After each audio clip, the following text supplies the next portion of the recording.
다음 소식입니다. 경찰이 오늘 오후 이진숙 전 방송통신위원장을 자택에서 체포했습니다. 이 위원장은 지난해 8월 탄핵안이 가결돼 직무가 정지된 뒤 유튜브에 출연했는데 경찰은 이때 한 발언이 공직선거법 등을 위반했다고 보고 있습니다. 전영우 기자의 보도입니다. 면직 하루 만인 오늘 오후 4시쯤 서울 강남 자택 인근에서 경찰에 체포된 이진숙 전 방송통신위원장. 짙은 남색 천으로 가려진 수갑을 찬 채 경찰서로 압송됐습니다. 방송통신위원회라는 기관 하나 없애는 것도 모자라서 이제 저 이진숙한테 이렇게 수갑을 채우는 겁니까? 체포영장에 적시된 혐의는 공직선거법과 국가공무원법 위반. 지난해 8월 이 전 위원장이 탄핵 소추안 가결로 직무가 정지된 뒤 유튜브에 출연해 민주당 등을 비난한 발언이 공무원의 정치 중립 의무를 어겼다는 겁니다. 민주당이나 이 좌파 집단은 우리가 상상할 수 있는 모든 것을 하는 집단이다. 그리고 우리가 상상하지 못하는 것도 하는 집단이다. 경찰은 이 전 위원장이 이런 발언 등을 통해 이재명 대통령의 당선을 반대하는 사전 선거 운동을 했다고 의심하고 있습니다. 지난 4월 민주당은 이 전 위원장을 경찰에 고발한 이후 조속한 수사를 촉구해왔습니다. 이 전 위원장 측은 지난 토요일에 출석하기로 했는데 방송미디어통신위원회 설치 법안이 상정되면서 국회에 가야 했다며 불출석 사유서를 제출했는데도 불법 체포영장을 집행했다고 주장했습니다. 하지만 경찰은 3차례 이상 다양한 방식의 소환 요구에 불응했다며 이 전 위원장 측 주장을 반박했습니다. 국민의힘 의원들은 경찰서를 항의 방문해 직권남용이라며 경찰을 비판했고 반드시 법적 책임을 묻겠습니다. 꼭 기억해 두십시오. 경찰도 다 써먹고 나면 반드시 용도 폐기될 것입니다. 민주당은 망언을 일삼은 데 따른 사필 규정이라며 신속한 진상규명을 요구했습니다. 경찰은 이 전 위원장에 대한 조사를 마친 뒤 구속영장 신청 여부를 결정할 방침입니다. SBS 전영우입니다.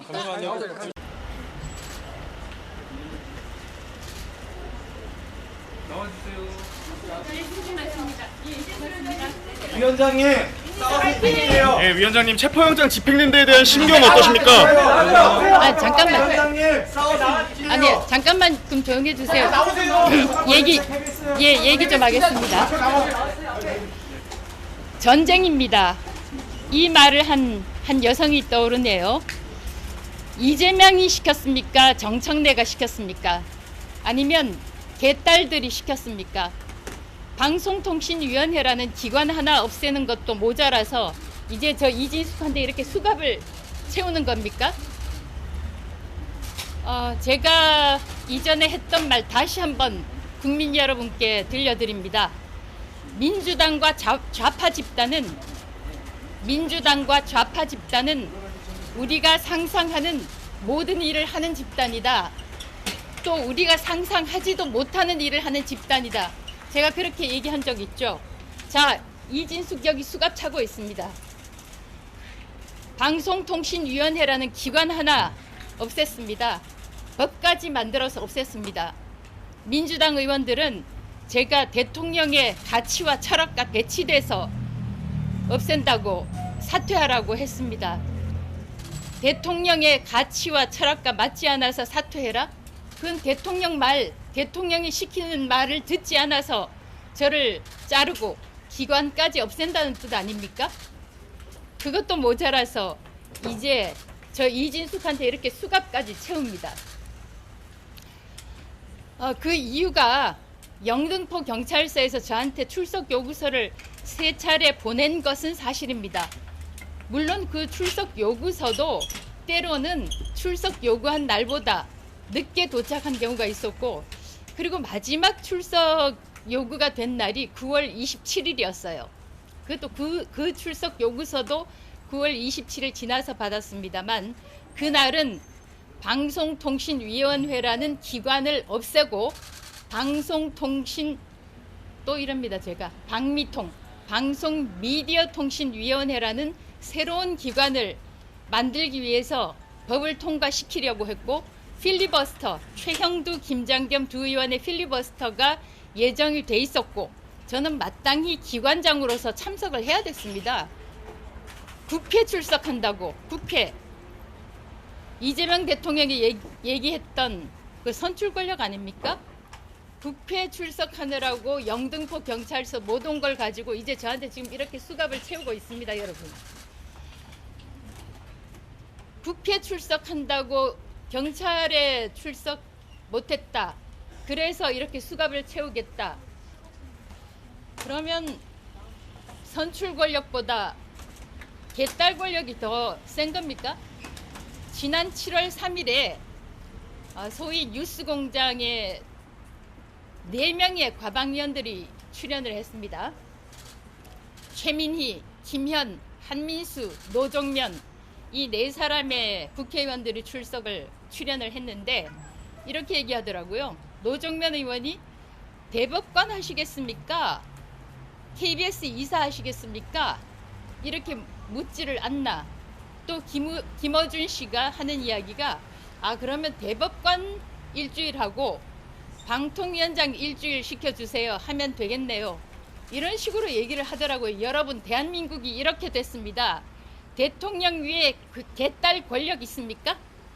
예, 됐죠? 정치적 중립 의무 위반하셨다라는 주장에 대해서는 어떻게 생각하십니까? 자, 그거는 뭐 저는 제 자기 방어 차원에서 이야기한 것이고. 자, 봅시다. 소환 조사는 언제 어떻게 받으신 겁니까?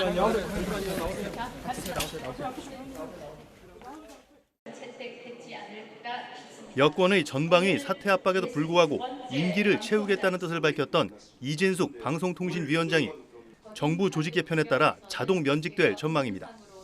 행정안전부가 어제 발표한 정부 조직 개편 방안을 보면 기존 방통위는 폐지되고 방송미디어통신위원회가 신설됩니다.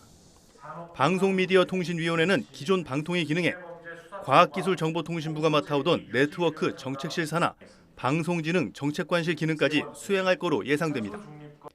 방송미디어통신위원회의 위원 정수도 공영성을 강화한다는 차원에서 현재 방통위 규정상 5명에서 7명으로 늘어나고 미디어 발전 민관협의회도 구성돼 미래 미디어 발전 방향을 논의할 예정입니다. 이진숙 위원장의 임기는 원래 내년 8월까지지만 이렇게 조직이 개편되면 임기가 자동 종료됩니다. 정부는 방통위 폐지로 새로운 위원회가 신설되는 만큼 정부 조직법 등에 별도 규정을 두지 않는 한 기존에 근무하던 위원들은 모두 자동 면직되는 거로 보고 있습니다. 당정은 이 조직 개편안을 담은 정부조직법 개정안을 오는 25일 본회의에서 처리하고 공포 즉시 시행할 계획입니다. 다만 수사 기소 절차 정비와 예산안 심사 일정 등을 고려해 공소청과 중수청 설치, 기재부 금융위 개편안 등은 내년에 시행될 전망입니다. 앞서 이진숙 위원장은 제과점 법인카드 유용 의혹 등으로 민주당으로부터 사퇴 압박을 받아왔습니다. 이에 이 위원장은 법인카드 사용 내역을 공개하며 의혹을 정면으로 부인하고 임기를 정상대로 마치겠다는 입장을 밝혀왔습니다. SBS 이호건입니다.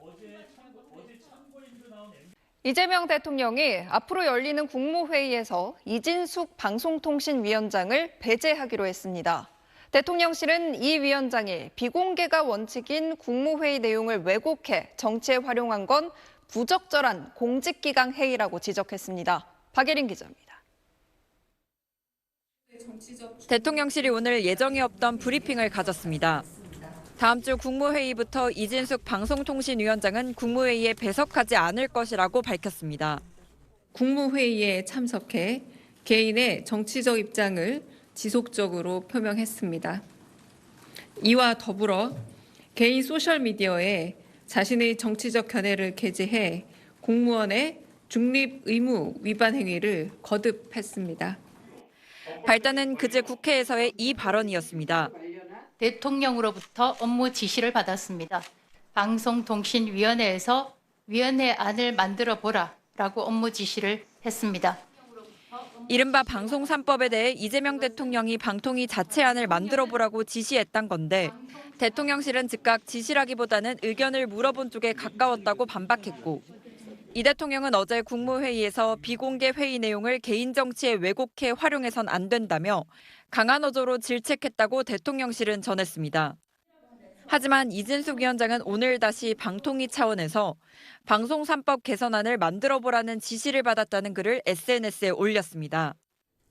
이에 강훈식 대통령 비서실장이 이 위원장의 국무회의 배석이 부적절하다는 의견을 전달했고 이 대통령이 이 위원장이 더 이상 배석하지 않도록 결정했다는 게 대통령실 설명입니다.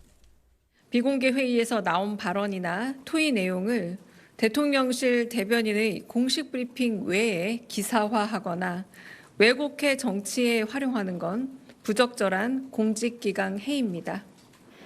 이 위원장은 국무회의에 참석할 기회가 더 있다면 방통위를 정상화해 주시라고 몇 차례 더 요청했겠지만 그 기회가 박탈돼 안타깝게 생각한다고 밝혔습니다.